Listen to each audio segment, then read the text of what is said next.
చీని అమ్మ జీతం వచ్చి 2 వారాలు కూడా కాలే అప్పుడే అకౌంట్ కాలేదు.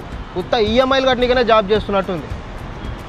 ధనరాజ్, నీతో ఒక విషయం మాట్లాడాలి. నాతోనా? అమ్మతోడు మనసా, ₹1 లేదు నా దగ్గర. కావాలంటే బ్యాంక్ బ్యాలెన్స్ చెక్ చేసుకో. హే, మనీ మ్యాటర్ కాదు. మరి మా ఇంట్లో మ్యాచెస్ చూస్తున్నారు.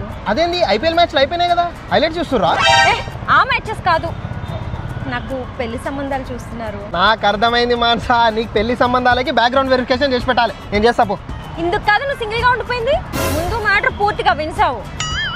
నాకు నువ్వంటే ఇష్టం, ఎలాగో నువ్వు కూడా సింగిలే కదా. ఒకసారి వచ్చి మా ఇంట్లో మాట్లాడు, మన ఇద్దరం పెళ్లి చేసుకుందాం. పెళ్ళా? నన్నా? ఎందుకు మానసా?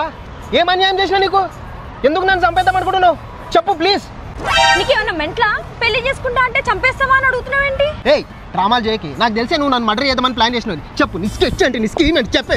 ధనరాజ్, ఎందుకు అమ్మాయితో అలా గొడవ పడుతున్నావు? జస్ట్ పెళ్లి చేసుకుంటాననే కదా అనింది. అన్నా, అది మ్యారేజ్ ప్రపోజల్ కాదన్నా, నన్ను చంపనికే మర్డర్ ప్లాన్ చేసింది. చెప్పు మానసా, ఎట్లా మర్డర్ చేద్దాం అనుకుంటున్నావు? ఫస్ట్ నైట్ రోజా, లేకపోతే హనీమూన్లోనా, లేకపోతే పిల్లలు పుట్టినాక? చెప్పు, నీ కంఫర్ట్ ఏం చెప్పు.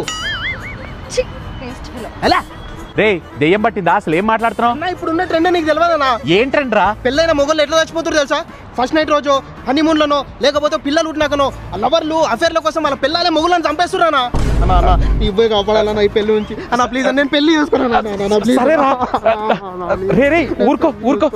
ఏం హాలత్ అయిపోయిందిరా, బ్లడీ నాన్ సెన్స్. రే ఊరుకోరా, వద్దులే, పెళ్ళొద్దులే. నవ్వుకోండి, బాగా నవ్వుకోండి.